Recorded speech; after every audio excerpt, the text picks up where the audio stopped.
Hello नमस्कार दोस्तों, कैसे हो आप सब। आई होप आप सब ठीक ही होंगे। तो फिर से स्वागत है आपका यूनिट नंबर 2 में। वही कॉम्प्लेक्स सीरीज को हम कंटिन्यू कर रहे हैं। ये पार्ट 2 है इसका, यूनिट 2 का। ठीक है। अब इसमें हम क्या क्या पढ़ेंगे, जैसे लॉरेंट सीरीज है ये सब हम पढ़ेंगे, मैक्लॉरिन सीरीज ये सब हम पढ़ेंगे।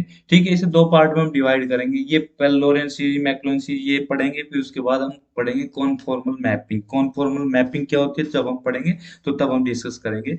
है। तो अभी हम जल्दी से इसको क्या नाम कंटिन्यू करते हैं। ठीक है, तो लोरेंट सीरीज क्या है। लोरेंट सीरीज आपकी होगी क्या। लोरेंट सीरीज होगी कि जो टेलर सीरीज थी, जो आपने टेलर सीरीज पढ़ी है पिछले क्या नाम सेमेस्टर फर्स्ट में पढ़ा होगा, या आपने ये फर्स्ट यूनिट आपके इसी करंट सेमेस्टर की फर्स्ट यूनिट में ही पढ़ी थी टेलर सीरीज। तो जो टेलर सीरीज है उसकी जनरल फॉर्म को ही आपको लोरेंट सीरीज में बदल दिया गया है। मतलब कि general form of the Taylor series called the Laurent series, ये समझिए।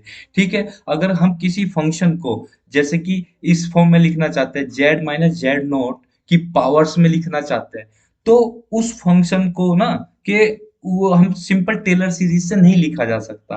ठीक है, क्योंकि अब एफ जेड मान लो सिंगुलर भी होगा, क्योंकि जेड माइनस जेड नोट है। जेड माइनस जेड नोट का मतलब कि जेड नोट पे वो फंक्शन मतलब आपका क्या सिंगुलर पॉइंट आ रहा है, तो अब वहां पे क्या है, वहां प्रॉब्लम होगी, तो इसलिए वो क्या उसमें नहीं लिखा जाता। तो अब इसका फायदा मतलब इसका क्या नाम, इसका तरीका ये है कि जेड माइनस जेड नोट की फॉर्म में लिख लो आप। ठीक है, तो उसकी पावर बना के लिख लीजिए। तो इसको क्या करते हैं कि एफ जेड को आप क्या करोगे कि टेलर सीरीज से जब नहीं लिख पाते तो लॉरेंट सीरीज से लिखो, तो इसलिए हम क्या है लॉरेंट सीरीज का यूज कर रहे हैं। ठीक है। अब इसमें क्या होता है, नेगेटिव और पॉजिटिव इंटीजर दोनों को इंक्लूड कर सकते हो आप, जैसे कि यहाँ पर -1/2 +1/2। ठीक है, इस तरह से -1 +1 ये सब इंक्लूड हो जाएंगे। और ये सिंगुलरिटीज को भी क्वालिफाई करते हैं, जबकि टेलर सीरीज में ये सुविधा, ये मतलब ये फैसिलिटी नहीं है। जो लोरेंट सीरीज क्या क्या कन्वर्ज होती है, अब इसके कन्वर्जेंस का जो फाइनली आप वो करोगे तो इसका फॉर्मूला आएगा कि एनुलस कि आर जो रेडियस है आर से आर के बीच में होगी। मान लो ये इसको हमने स्मॉल आर मान लीजिए, कैसे ये जब कन्वर्ज करके आप इसे सोल्व करोगे, अभी मैं इसका सॉल्यूशन नहीं करा रहा हूँ, बस आपको बता रहा हूँ कि आप एक रेडियस है आर, तो ये आपका स्मॉल आर मान लीजिए आर नोट, आर नोट से और कैपिटल आर के बीच में होगी। अब आर नोट से कैपिटल आर के बीच में तो क्या होगा, तो एनुलस बन गया ना वो, तो मतलब इस तरह का एनुलस कि मान लीजिए एक ये है और एक ये है। इसकी रेडियस क्या होगी, आर नोट होगी, और इसकी रेडियस क्या होगी, कैपिटल आर। तो आर नोट से आर वन के बीच में मतलब ये, तो ये आपका एनुलस एरिया आ गया, तो एनुलस पोर्शन आ गया। तो इसी तरह से आपको क्या आ गया, Laurent series of object converges in an annulus. ठीक है, अब लोरेंट थ्योरम पढ़ लेते हैं। लोरेंट थ्योरम बस लोरेंट सीरीज ही है, मतलब वहां से ही इजाद हो रही है। तो लोरेंट थ्योरम क्या है कि F Z be analytic, let F Z be analytical function, analytic है डोमेन डी में। ठीक है, जिसमें टू कंसेंट्रिक सर्कल्स है। ठीक है, अब डोमेन दे रखी, मान लीजिए कोई एरिया दे दिया, ये पूरा एरिया। ठीक है, ये पूरा जो C1 के अंदर सारा एरिया और सी की बाउंड्री भी इंक्लूड है। ठीक है, और उसके अंदर मान लीजिए क्या आपका है, पूरा मान लीजिए यहाँ पे एक डोमेन है, ये पूरी मान लो, थोड़ी देर के लिए मैं ऐसे ही बना रहा हूँ ये डोमेन, और इसे मैं पूरे एरिया को ब्लू कलर से ऐसा ही पूरा जो अब मैंने स्क्वायर बनाया इसको मैंने पूरा ब्लू कर दिया। अब इस ब्लू के अंदर मैंने दो सर्कल्स को ड्रॉ कर दिया, C1 और C2 को ड्रॉ कर दिया। ठीक है, अब ये पूरी डोमेन है डी। इस डी डोमेन के अंदर ये दोनों सर्किल आ गए। अब दोनों सर्किल आ गए जिनका सेंटर आपका क्या है, जेड नोट है। तो अब ये एनुलस बना रहा है। ठीक है, देखो ये आपका सर्किल, ये वाला C1 और ये बाहर वाला C1 और ये वाला C2, तो ये जो एनुलस बना, ये जो पूरा एनुलस बना, तो इसी को ही क्या करें, ये Z minus Z naught, z minus Z note. ठीक है, अब जेड किस पर होगा, जेड होगा इसके अंदर, जेड होगा इन दोनों सर्किल के बीच का एरिया। ठीक है ना, जेड होगा इन दोनों सर्किल के बीच का एरिया।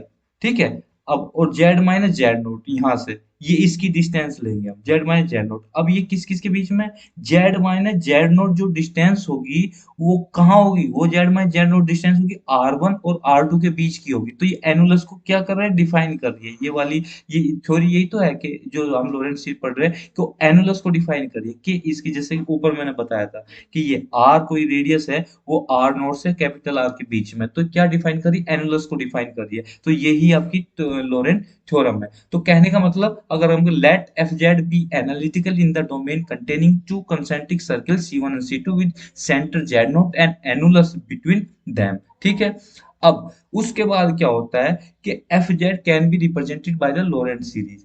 अब ये एफ जेड जो ये फंक्शन है जिसको हमें डिफाइन करना है, उसे आप क्या लोरेंट सीरीज से डिफाइन कर सकते हो। और लोरेंट सीरीज क्या है, लोरेंट सीरीज ये है कि टेलर सीरीज का जनरलाइज फॉर्म लोरेंट सीरीज है। जैसे कि एफ जेड बराबर, अब ये था ए एन जो कि आपका कोफिशिएंट है कोई A N Z minus Z naught. अब हमने डिस्कस किया था इसे जेड माइनस जेड नोट की फॉर्म में लिखी जा सकता है, क्योंकि जेड नोट तो आपका सिंगुलर पॉइंट हो गया और उसकी पावर आ सकती है, फ्रैक्शंस भी हो सकती है, तो जेड माइनस जेड नोट की पावर एंड पॉजिटिव नेगेटिव भी हो सकती है। इसे कहां से कहां तक ऐड किया हमने, एन इक्वल टू जीरो से इन्फिनिटी तक, और इसको हमने क्या बोल दिया, real part, plus n equal to one से लेके इन्फिनिटी तक जेड माइनस जेड नोट। अब देखो दोनों पावर इंक्लूड होगी इसमें, यहाँ पे क्या है, पॉजिटिव पावर इंक्लूड हो रही है, पॉजिटिव, और यहाँ पे क्या है, नेगेटिव पावर इंक्लूड हो रही है। तो ये आपका प्रिंसिपल पार्ट हो गया, b N upon Z minus Z naught की पावर एन, और समेशन कहां से कहां तक है, एन इक्वल टू वन से इन्फिनिटी तक है। अगर इसे थोड़ा सा एक्सपेंड करके लिख देंगे तो इक्वल टू ए नोट, क्योंकि एन इक्वल टू जीरो से शुरू कर रहे हैं, A one Z minus Z naught plus A two Z minus Z naught का होल स्क्वायर,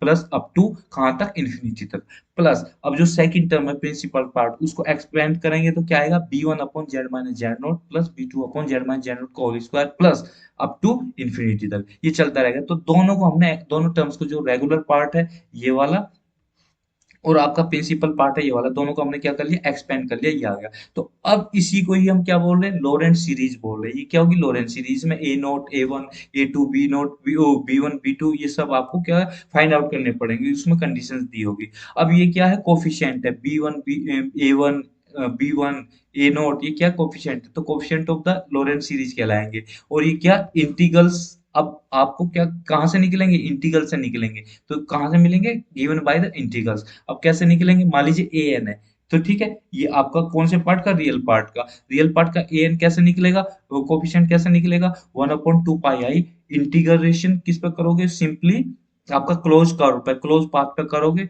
ये आप इसे कंटूर पूरा बोल दो, जो भी आपका मना है वो बोल दो, ठीक है, ये सी कर्व पे, ठीक है, और इसे f Z dash z star upon z star minus Z naught n plus one d Z, और जेड स्टार का मैं आपको बता ही चुका हूँ कि ये नोटेशन के लिए अलग, ठीक।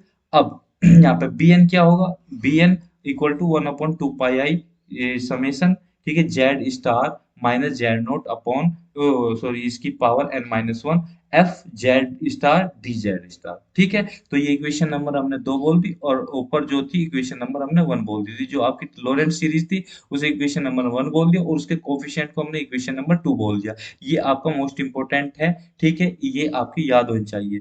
अब हम क्या करते हैं, ये जो है C1 और C2, इनको हम कैसे इंटीग्रेट कर रहे हैं, पूरे उसको काउंटर क्लॉकवाइज इंटीग्रेट कर रहे हैं, ठीक है, around the simple close path. Close path कौन सा था, C, that lies in the annulus in inner circle, ठीक है, वो हम पढ़ ही चुके हैं।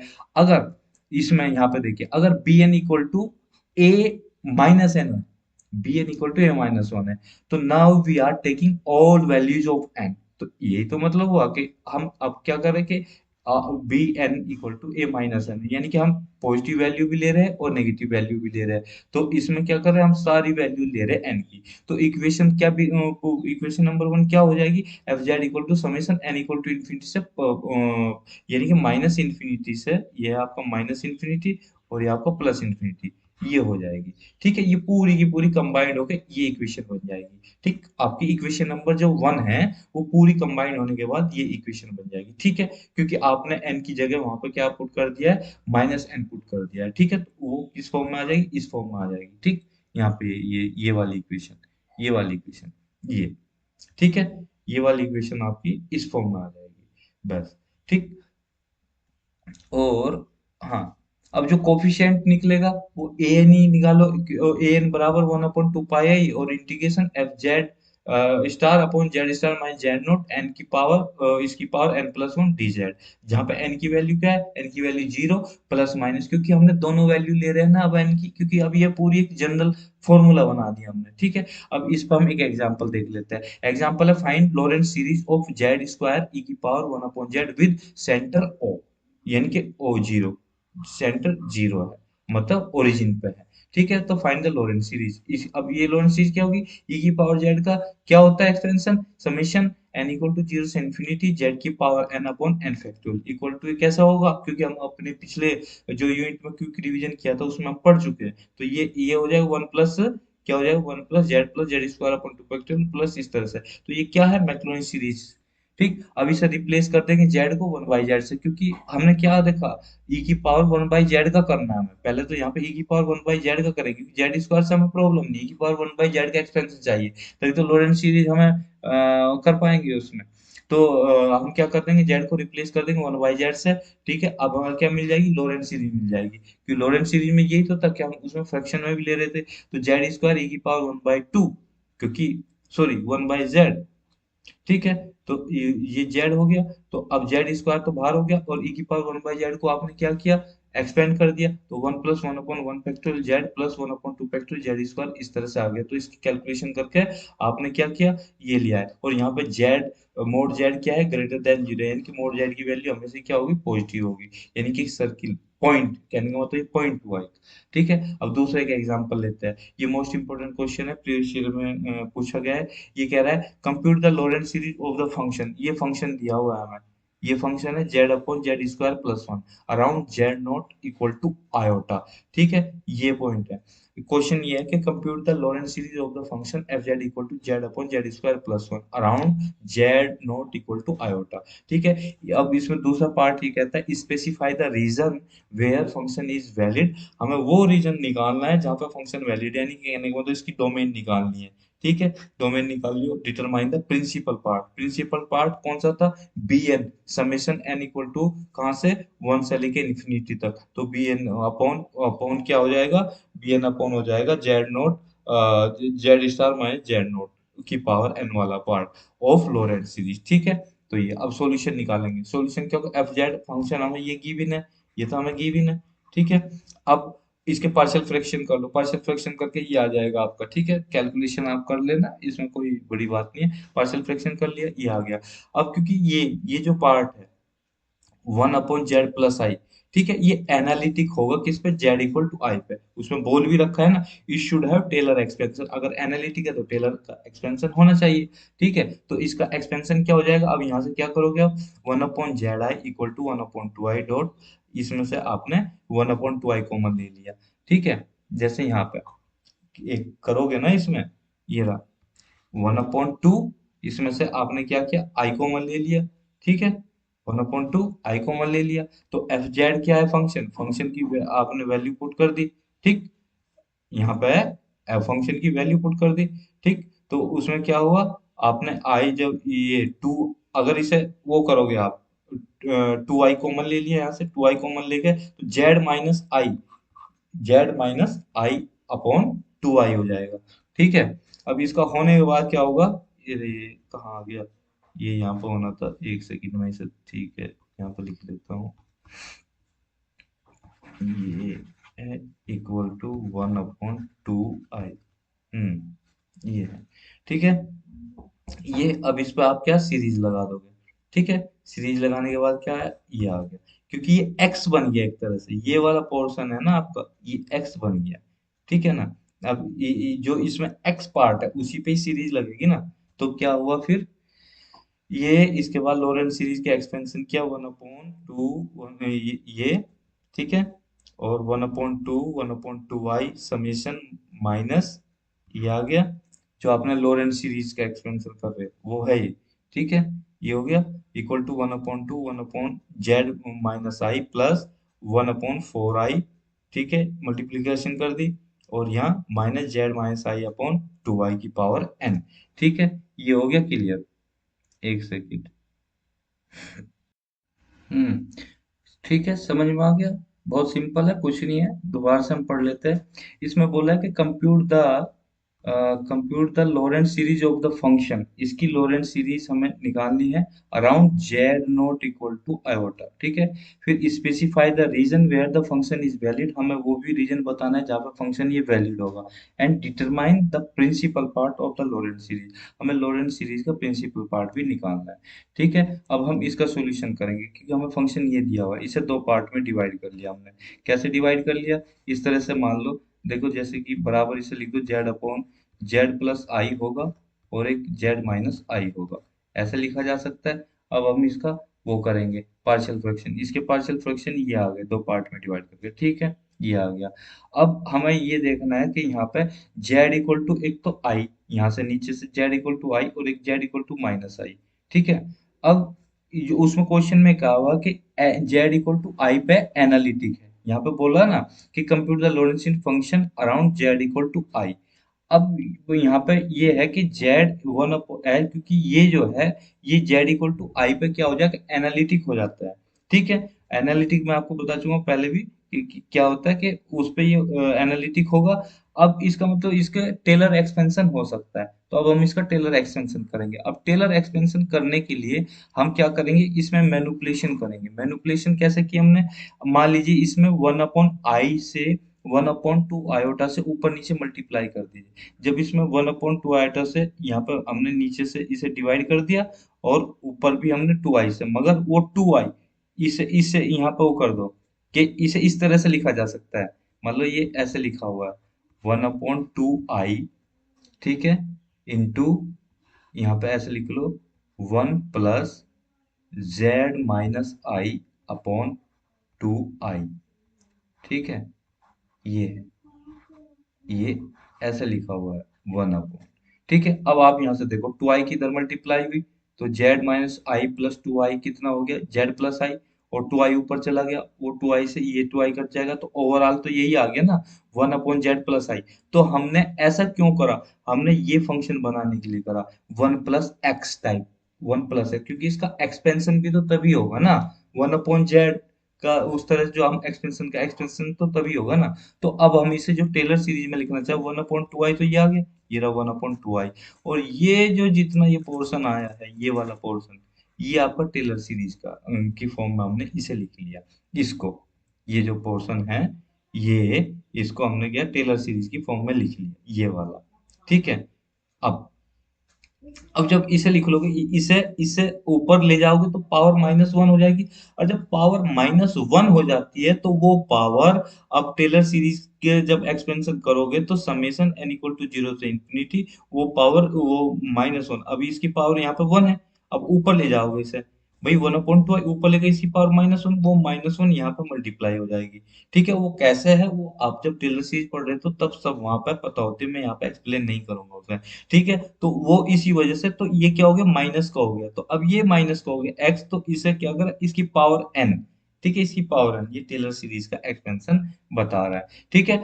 अब इससे लोरेंट सीरीज क्या निकलेगी, अब देखो यहाँ पे एफ जेड बराबर, हमने एफ जेड का लोरेंट सीरीज एक्सपेंशन करना one upon two one upon Z minus I, ये तो था ही इसमें, ये वाला, ये। ठीक है। हमें करना है इसका one upon Z plus I का। ठीक है। तो one upon two into one upon Z plus I, ये one upon Z plus I है, यहाँ पे देखो ऊपर one upon Z plus I का हमने किया ना, ये रहा one upon Z plus I, input कर दिया। और जब पुट कर दिया सिंपल, अब calculation one upon two one upon Z minus I plus one upon two, और वन अपॉन टू आई क्या फोर आई हो गया, और ये हमने यहाँ पर वैल्यू पुट कर ही रखी है। ठीक है। अब इसका प्रिंसिपल पार्ट क्या होगा, जो ये फर्स्ट टर्म हो जाएगा, और जो कन्वर्जेंस का रीजन क्या होगा, कन्वर्जेंस जो ये जेड माइनस आई का मोड दो से इंफिनिटी के बीच में क्या करेगा, ये वेरी करेगा। ठीक है। दो से इंफिनिटी के बीच में क्या कर जाएगा, ये वेरी करेगा कन्वर्जेंस के लिए। अब बात वही है कि ये बता क्या रहा है, ये यही बता रहा है कि आपका जो एनुलस है, मतलब एनुलस इस तरह से है, जो ये और ये, मान लो आपकी रेडियस यहाँ से यहाँ तक दो होगी, और उसके बाद कितनी भी एंड तक जाती रहेगी, ये यहाँ से ये रीजन, ये इसकी क्या आ जाएगी, डोमेन आ जाएगी। ठीक है। तो ये आपका क्वेश्चन हो गया। ठीक। अब आते हैं Cauchy residue integral method. Cauchy residue integral method में क्या होगा, अब इसका जो पर्पज होता है, रिम रिम मैं शॉर्ट फॉर्म में बोल रहा हूँ कि कॉची रेसिड्यू इंटीग्रल मेथड को, ये इंटीग्रल्स को इवेल्युएट करता है, जैसे कि ये आपका इंटीग्रल हो गया, इसको इवेल्युएट करना हो इस तरह से। अब हम क्या करते हैं, ये पूरे सिंपल क्लोज करके अराउंड, मतलब जो सी कर्व है उसके अराउंड आपको इसको इंटीग्रेट करना होता है। अगर एफ जेड एनालिटिक है हर एक जगह, किस पे, सी पे, जो सी कर्व है, और सी कर्व के अंदर अंदर भी और कर्व के ऊपर भी हर जगह हर पॉइंट पे एनालिटिक है एफ जेड, तो ऐसा इंटीग्रल जीरो आएगा। किसकी थ्योरम की वजह से, कोचेर इंटीग्रल थ्योरम भी, इसका इंटीग्रल एफ जेड फंक्शन का इंटीग्रल हमेशा ही 0 आएगा। और एफ जेड अगर सिंगुलैरिटी रखता है किस पॉइंट पे, मान लो उसमें कोई पॉइंट है z equal to Z naught, उस पर कोई सिंगुलैरिटी है, मान लो कोई पॉइंट है जेड नोट पे सिंगुलैरिटी है, तो और वो सी के अंदर है, उस डोमेन के अंदर है, बट एनालिटिक है सी पे एंड सी के अंदर, समझ रहे हो कि वो फंक्शन जो है एफ जेड सिंगुलर है और सी के अंदर है, बट फंक्शन आपका क्या है कि एनालिटिक है और अंदर भी और बाउंड्री पे वैल्यू, तो एफ जेड क्या हो जाएगा, उसकी लोरेंट सीरीज आपकी होगी, मतलब एग्जिस्ट करेगी, उसे लोरेंट सीरीज से आप क्या कर सकते हो, एक्सपेंड कर सकते हो, कैसे, F Z equal to summation N equal to zero से infinity A N Z minus Z naught की power N plus B one upon Z naught plus B two upon Z, यानी कि ये वही हो गया ना समेशन, वही summation Z N equal to one से infinity B N upon Z minus Z naught की पावर एन, ये वाला, ये हो गया। अब ये converse for all points near z equal to Z naught, z equal to Z naught के लिए क्या करेगा, कन्वर्स करेगा, ठीक है, इस डोमेन में, क्योंकि एनुलस के लिए कन्वर्ज होता है, क्योंकि हम पहले ही शुरू में ही पढ़ चुके हैं ना ये वाले पॉइंट में कि इसका कन्वर्जेंस कहाँ पे होता है, एनुलस पे होता है, ये रहा, ये रहा Laurent series of F Z converge in an annulus, annulus में कन्वर्ज होती है, ठीक है, ये हम पढ़ चुके हैं। और अब बढ़ते आगे, ठीक है, ये हो गया। अब जो B1 है इसका one upon Z minus Z naught का, ठीक है, ये कहाँ से मिल जाएगा आपका B1, जो इंटीग्रल थी, कोच इंटीग्रल थ्योरम थी, one upon two pi i integration किसका एफ जेड डी जेड, जहाँ पे n इक्वल टू वन है ना, क्योंकि f b N upon Z minus Z naught की पावर n, अब n की वैल्यू वन रखी है। अब ये फॉर्मूला क्या हो जाएगा, अगर मान लो यहाँ से निकालो टू पाई आई की इधर मल्टीप्लाई कर दो, इसकी टू पाई आई की, ये टू पाई आई की यहाँ पे मल्टीप्लाई कर दो, तो ये आ गया आपका, और बराबर ये फॉर्मूले का आ गया। तो अब यहाँ पे क्या है, जो B1 है इसको हम क्या बोल देंगे, रेजिड्यू बोलते हैं, इसको हम क्या बोल देंगे, रेजिड्यू बोल देंगे, किसका, एफ जेड का, किस पॉइंट पे, जेड नोट पॉइंट पे, यानी कि B1 क्या है, आपका जो कोफिशिएंट था, प्रिंसिपल पार्ट का कोफिशिएंट होता है, उसको हम क्या बोल रहे हैं, रेजिड्यू बोल रहे हैं एफ जेड फंक्शन का, जो कॉम्प्लेक्स फंक्शन एफ जेड है, किस पॉइंट पे, जेड नोट पॉइंट पे। और किससे डिनोट करेंगे, B1 इक्वल टू, अगर इसके सिंबल की बात करें, आर ई एस मतलब रेजिड्यू किस पॉइंट पे, Z equal to Z naught पे, किसका, एफ जेड फंक्शन का, तो ऐसे डिनोट करेंगे। अब ये रेजिड्यू के फॉर्मूले पोल पे, अगर पोल है उसमें तो वो जो कोई फंक्शन है और उसके पोल भी होंगे, तो उस पोल्स पे रेजिड्यू फॉर्मूला क्या होगा, तो सिंपल पोल पे Z equal to Z naught पे क्या हो जाएगा, residue of F Z at z equal to Z naught equal to B1 हो जाएगा। वो क्या आएगा, जेड लिमिट लेंगे, z approach as z approaches to Z naught, limit ले रहे हैं, limit as z approach z naught z minus Z naught f z, ये आ जाएगी इसका रेजिड्यू, ठीक है। अब यहाँ से इसे ऐसे समझ सकते हैं कि जो ये रेजिड्यू है एफ जेड का, वो किसके बराबर, ऐसा होगा, अगर मान लो ये रेशियो है, पी बाई क्यू का रेशियो है, तो इसे हम ऐसे लिख सकते हैं। वो रेजिड्यू कैसे निकालेंगे, ये तो आपका क्या है, B1 है ना, ये रेजिड्यू B1 है, तो इसे कैसे निकालेंगे, अगर मान लो ये फंक्शन एफ जेड आपका फंक्शन दो फंक्शंस का रेशियो है, तो उसे निकालेंगे तो z z equal to Z naught पे ऊपर वाले फंक्शन की वैल्यू जेड नोट पे और नीचे वाले फंक्शंस के डेरिवेटिव की वैल्यू जेड नोट पे, उनका रेशियो जो है आपका क्या आ जाएगा, B1 आ जाएगा, ठीक है। एग्जाम्पल देखते हैं, ठीक है रहा, रेजिड्यू द सिंपल पोल पर हमें निकालना है, कैसे, जैसे f Z equal to nine z plus i upon z की क्यूब प्लस जेड, ठीक है ये सिंपल पोल एट आई, अब ये आई पे सिंपल पोल रखता है, ठीक है, इसका सिंपल पोल होगा आई पे, ठीक। अब क्योंकि जेड स्क्वायर प्लस, अब नीचे क्या है, नीचे आपका जेड स्क्वायर प्लस जेड, एक तो यहाँ पे नीचे क्या आएगा, नीचे Z Z square plus one आएगा ना, तो एक तो अगर इसकी रूट की बात करें तो जेड इक्वल टू जीरो आ रहा है और Z equal to plus minus I आ रहा है, ठीक है। अब यहाँ देखिए, अब Z square plus one equal to ये आ गया, ठीक है। अब उस केस में क्या होगा, इस केस में जेड इक्वल टू आई पे निकालना है हमें, ठीक है, पोल जेड इक्वल टू आई कैसे निकालेंगे, तो लिमिट अब देखो यहाँ पे दो का रेशो है, P Z upon Q Z का रेशो है। अब यहाँ पे जेड माइनस आई, ये देखिए, ठीक है, ये वाला लिमिट ऐसी तो निकालेंगे जो रेजिड्यू निकालना P1, तो limit z equal to z approach as z approaches to i, z minus Z naught, और जेड नोट क्या है वहां पे आई, आई मतलब आयोटा, और एफ जेड फंक्शन इनका किसका है रेशियो, ये देखिए, ये आपका एफ जेड हो गया, ये हो गया एफ जेड, एफ जेड मतलब P Z upon Q Z, तो Z minus I P Z upon Q Z. अब इस क्यू जेड को हमने एक्सपेंड करके लिख लिया, और पी जेड का आई पे, यहाँ पे आई रखेंगे, ये आई रख दिया, ठीक है, 9i+1, तो ये 10i हो गया, ये आई है, ठीक है, आई, और इसका डिफरेंशिएशन करेंगे, तो जब यहाँ पे इसका डिफरेंशिएशन करेंगे तो इसकी वैल्यू आपकी क्या आ जाएगी, जेड जेड 9, हाँ सॉरी, ये तो अभी यहाँ पे जेड ही रहेगा, जेड रहेगा, फिर हम जेड इक्वल आई पे वैल्यू निकाले, वैल्यू पुट कर दी, वैल्यू पुट करने के बाद आपकी ये आ गई, आई से आई कटा, ऊपर 10 आ गया, और नीचे 2 आई, तो इसका ऊपर नीचे मल्टीप्लाई क्या आएगी, तो इसे 2 से 10 को डिवाइड किया तो 5, इसका आंसर क्या आ गया, 5 माइनस के 5।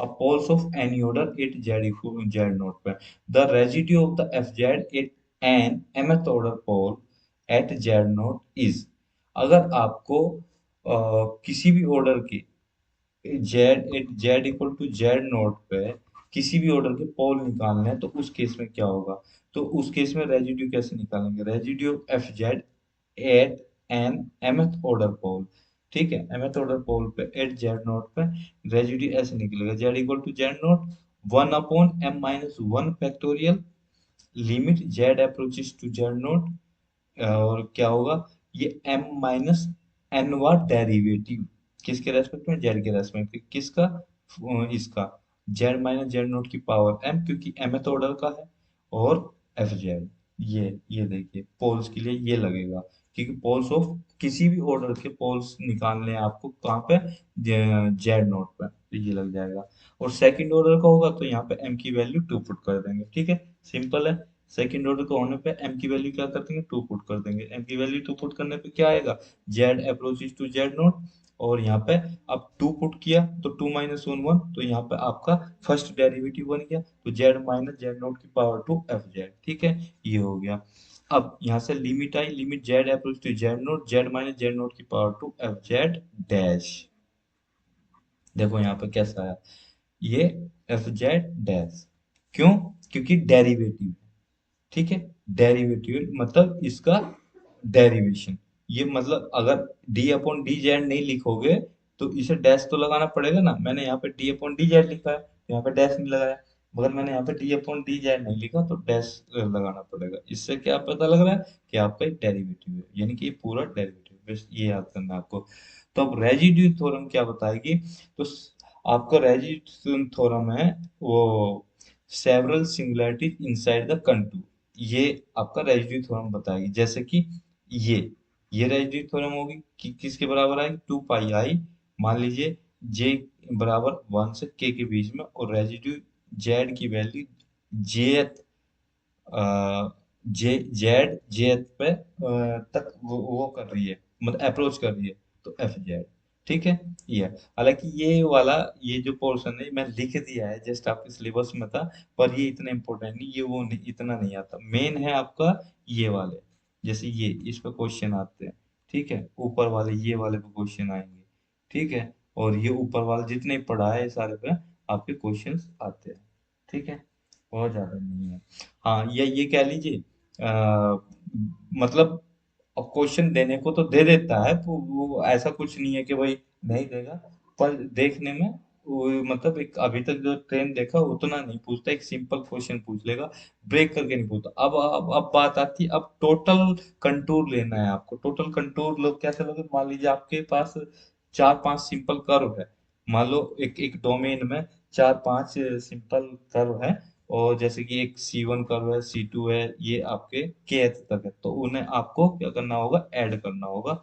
अब ऐड करके मान लो jth का निकालना है, तो Z 2 pi I residue Z equal to Z J और एफ जेड, ठीक है, जे की वैल्यू 1 1 2 3 अप टू कहाँ तक होगी, के तक होगी, ठीक है, तो ये आपका इसकी वैल्यू आ जाएगी अगर मान लो कई सारे कंटूर्स को आपस में ऐड करना है। तो जैसे कि यहाँ पर देखिए कि ये क्या है, ये पूरा ये आपका डोमेन है, पूरी जो ब्लू बाउंड्री है और इसके पूरा अंदर का एरिया, और यहाँ पे आपके 3 पॉइंट दिए हुए हैं, और 3 पॉइंट को आपने मतलब 3 पॉइंट है Z1 Z2 Z3, और उनको आपके कौन से कर्व ने मतलब एनक्लोज किया हुआ है, मान लीजिए C1 है, ये आपका C2 है, क्योंकि काउंटर क्लॉकवाइज डायरेक्शन में चल रहा हूँ, ये आपका क्या है C3, ठीक है, और ये आपका क्या हो गया C हो गया। ठीक है, तो इसके अंदर आपको पूरे का निकालना है, अगर ये पूरे का निकलेगा तो C का, इसे तो ऐसे लिखेंगे CFZ और DZ, मगर अब इसका कैसे निकलेगा, इसमें तो ये है ना, तो ये निकालने पड़ेंगे, ये निकलेगा ऐसे Z अप्रोचेस टू Z1, ठीक है, जैसे यहाँ पे ये रहा, ये 2 पाई आई, और रेजिड्यू, या ये कहिए 2 pi I residue Z equal to Z0, मान लो Z1 है, और FZ, ठीक है, ऐसा, फिर ऐसी दूसरे के लिए, ऐसी तीसरे के लिए, ठीक है, ये निकल आएगा इसका टोटल फंक्शन का मतलब कंट्रोल निकल आएगा। ठीक, तो ये हो गया, यही रेजिड्यू थ्योरम आपको बताती है। अब इस पे एग्जांपल ले लेते हैं। ये कहता है evaluate the following integral where C is the ellipse, मतलब ये आपका क्या है, इलिप्स की इक्वेशन है, इसका इंटीग्रल निकालना है आपको। ठीक है, ये सी कर्व हो गया, अब इसका पूरे पे सी कर्व के मतलब एनक्लोज कर्व में आपको इसका इंटीग्रल निकालना है। अब वो कैसे निकलेगा, क्वेश्चन आपका ये है, मतलब ये फाइंड आउट करना है, ये फाइंड आउट करना है आपको। ठीक है, तो इंटीग्रल ये बराबर निकालना है। ठीक, अब सॉल्यूशन निकालते हैं, सॉल्यूशन क्या होगा, देखिए Z⁴ इक्वल टू 0, इसके कितने रूट आएंगे, इसके रूट आएंगे आपके 4, तो दो ये हो गए प्लस माइनस 2 आयोटा, और दो रियल हो गए +-2। ठीक है, क्यों निकाला हमने इसके रूट, क्योंकि यहाँ पे नीचे इक्वेशन आपको इसके बॉटम में मतलब डिनोमिनेटर में इक्वेशन है, तो अभी ऐसी रूट निकलेंगे। तो अब यहाँ पे बात आती है कि फर्स्ट टर्म जो इंटीग्रैंड का फर्स्ट टर्म है, उसकी सिंपल पोल्स है कहाँ पे, +-2i पे, और सी के अंदर है, क्योंकि सी के अंदर कैसे पता लगा, सी के अंदर हमें ऐसे पता लगा क्योंकि ये क्या है, ये आपका इलिप्स है। अब इसकी आपको क्या निकालनी पड़ेगी, इसकी निकालनी पड़ेगी आपको सेंटर, जैसे ए और बी निकालने पड़ेंगे। तो अब ये एक इसका सेंटर क्या हो जाएगा, अब अगर मान लो इसे आप 9 से डिवाइड करते हो, यहाँ से इसे 9 से डिवाइड किया, नीचे 1 आ गया, और इसके आपके 9 आ गया, इधर 1 आ जाएगा। ठीक है, तो ये 1 का स्क्वायर, और आपका ये मतलब 3 का स्क्वायर। ठीक है, एक का 3 है, एक एक एक 3 और 9 पे है, ठीक है ना, वो इसके जो सेंटर हो गए 3 और 9 हो गया। ठीक है, अब 3 9 और 3 9, वो क्या है कि अब पूरा ये जो कर्व है इसका इलिप्स का, मान लो ये इसका जो सेंटर है वो 1 और 3 पे है। तो अब क्या है कि जो 2 है, आप देखिए 2, ये ये जो है ये पॉइंट किसके अंदर, इस एलिप्स के अंदर ही है, इनसाइड द सी है। तो इसका अब रेजिड्यू निकालना है, तो रेजिड्यू कैसे निकालोगे, रेजिड्यू Z = 2i पे निकालना है। तो क्या होगा, Z e⁴ ठीक है, ये हो गया, ये पहले वाले का, पहले पे फिर दूसरे पे।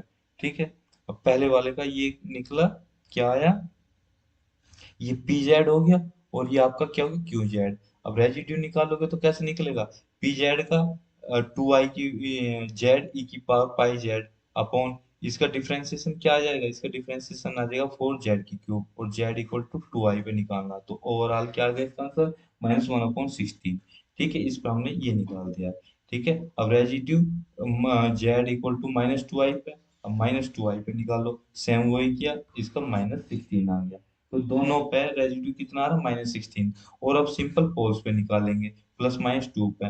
तो अब ये इसके जो इसका कर्व है उसके बाहर आता है, लाई कर रहा है, तो इसमें क्या है, हमें मतलब ही नहीं कुछ, मतलब नो इंटरेस्ट, मतलब हम इसका निकाल ही नहीं पाएंगे ना, क्योंकि वो डोमेन के अंदर होना चाहिए, जो भी पॉइंट है वो डोमेन के अंदर होना चाहिए, मगर +2 और -2 तो डोमेन के अंदर है ही नहीं, तो क्योंकि वो इसके कर्व पे लाई ही नहीं कर रहा है, कर्व पे लाई ही नहीं कर रहा है, कर्व के ऊपर और ये कर्व के अंदर लाइन नहीं कर रहा है, तो इसलिए हमारा इससे कोई मतलब ही नहीं है। तो जो हमारे इंपॉर्टेंट थे पॉइंट्स वो यही थे प्लस माइनस टू आई, ये प्लस माइनस टू आई ही इम्पोर्टेंट था।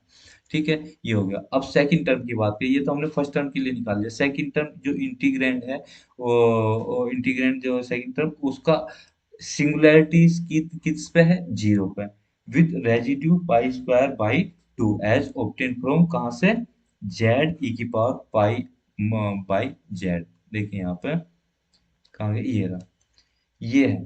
अब इसका भी निकालना है आपको। ठीक है, इसकी क्या है, यहाँ पे पोल क्या आएगा, मतलब सिंगुलैरिटी क्या आएगी, क्योंकि देखो यहाँ पे फंक्शन था ये, यहाँ पे तो जेड इक्वल टू जीरो है।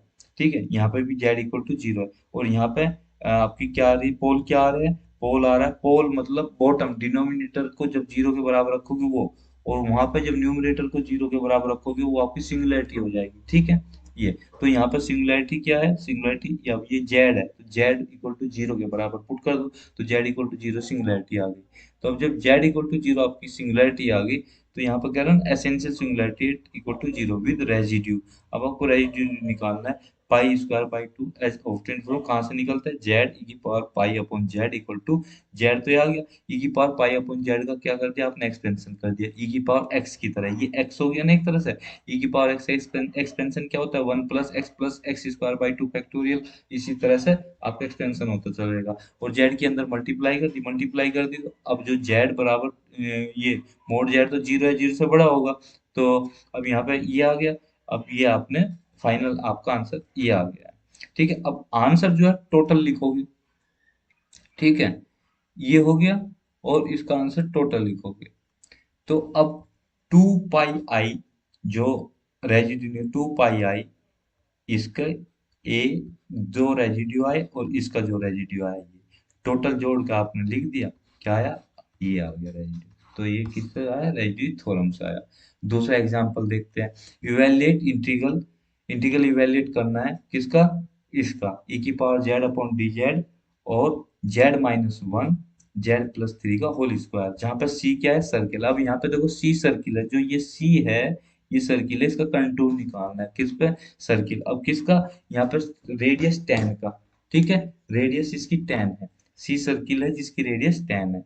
अब सॉल्यूशन क्या होगा, अब पहले तो सिंपल पोल एट किस पे होगे, जेड इक्वल टू वन पे। कैसे होगे जेड इक्वल टू वन पे, जेड इक्वल टू वन पे कैसे होंगे, सिंपल पोल।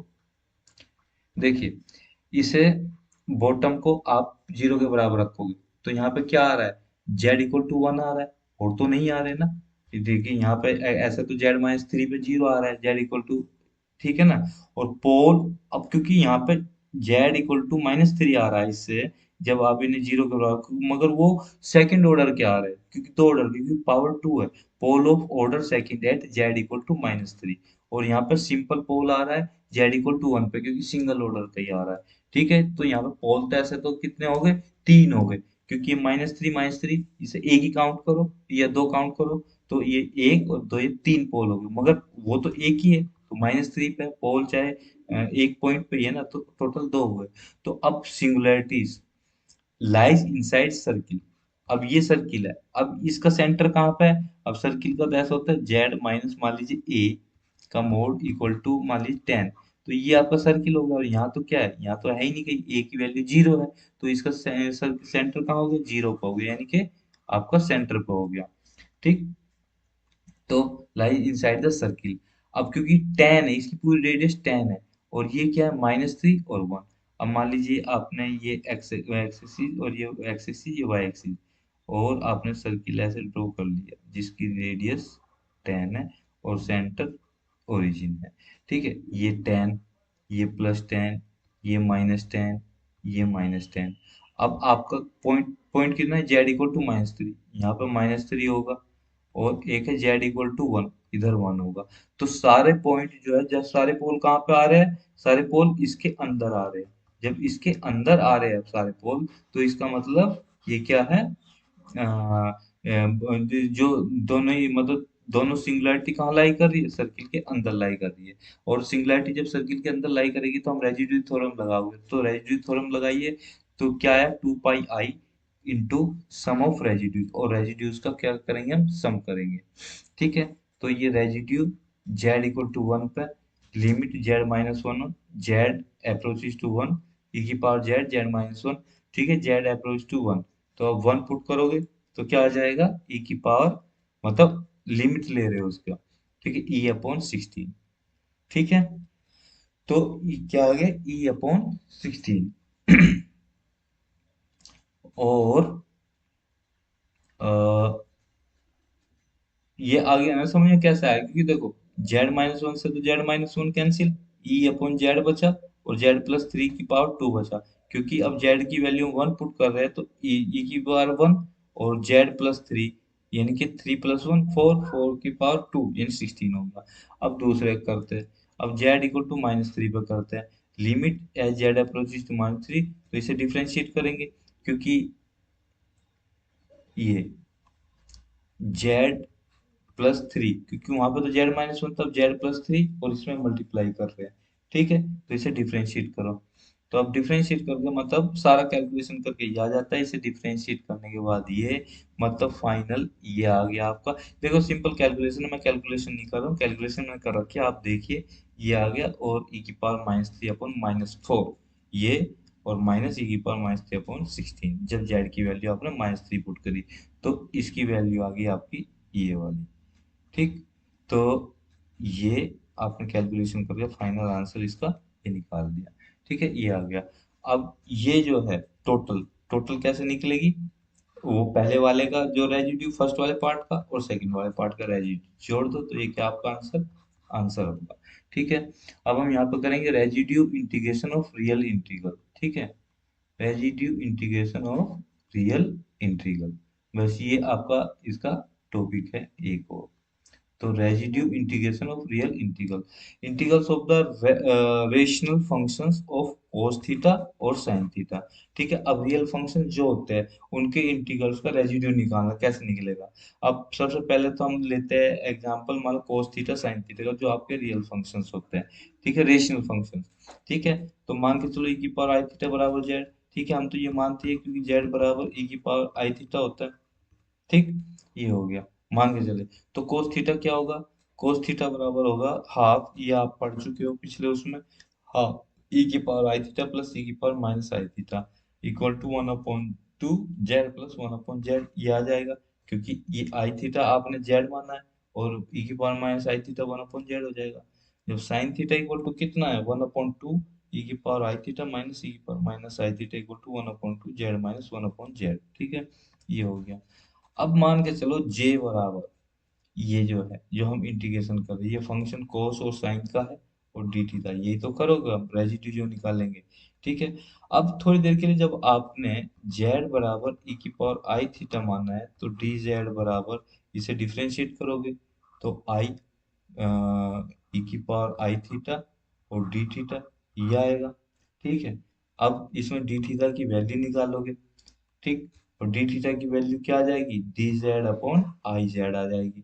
ठीक है, ये आपका एफ जेड हो गया, ई की पावर आई, ये तो फंक्शन हम मान के चले, तो ये आपने ऐसे निकाल लिया। तो अब डी जेड अपॉन ये आ गई, हमने कैलकुलेशन कर दी, यहाँ पर करने की कोई जरूरत है नहीं। ठीक है, अब जे बराबर क्या होता है आपका, ये होगा।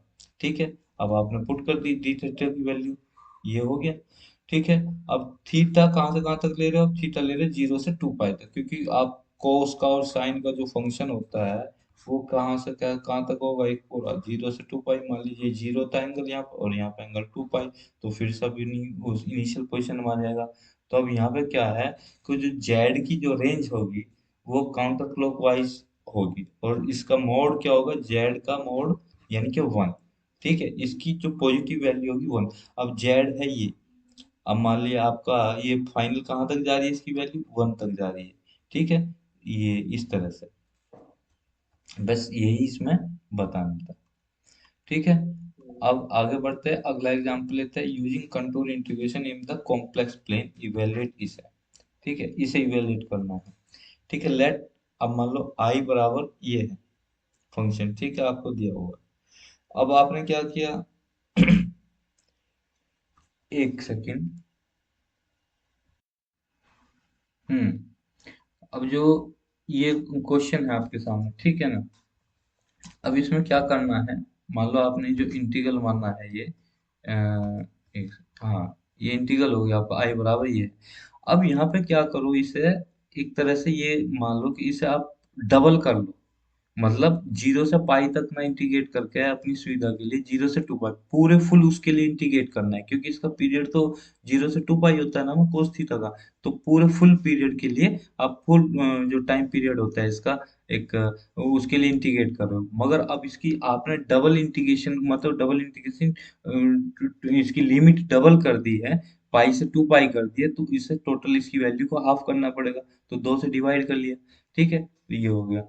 अब आप जानते हो कि जेड बराबर ई की पावर आई थीटा होता है, और कोस थीटा क्या होगा, कोस थीटा होगा one upon two z plus one upon z, ये होता है, और डी थीटा बराबर ये होगा।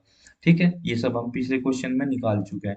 तो अब बस अब वैल्यू पुट करनी है, D theta three plus two pi I, तो इसे थोड़ा सा आप क्या कर लो, मैन्यूवरिंग कर लो इसमें, यानी कि इसे थोड़ा सा अपनी सहूलियत के हिसाब से मैनिपुलेट कर लो। तो वन अपॉन, अब डी थीटा की वैल्यू पुट कर दी, D Z upon I Z, है ना, और यहाँ पे three plus two by two.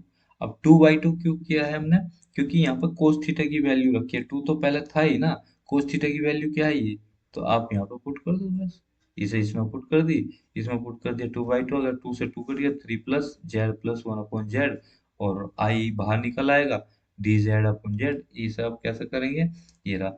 अब यहाँ पे जो आपकी डोमेन हम मान चुके एक सर्किल यूनिट रेडियस का, यूनिट रेडियस सर्कल, ठीक है, यूनिट रेडियस सर्कल, ठीक है, इसे हम मान के चले हैं, जिसके कंटूर में हम कर रहे हैं, जिसका कंटूर हम निकाल रहे हैं। तो यहाँ पे जो सो सी कर्व है, अब मान लो ये एक सर्किल है यूनिट रेडियस का, ये आपकी एक्सिस हो गई, ठीक है, ये एक्स एक्सिस, ये आपकी वाई एक्सिस, ये एक्स एक्सिस, ये जीरो, ठीक है, और इसकी रेडियस वन हो गई, ये पॉइंट जेड हो गया आपका।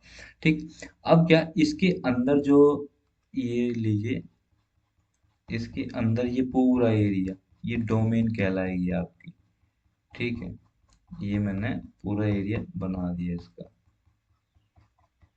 ये हो गया, ठीक।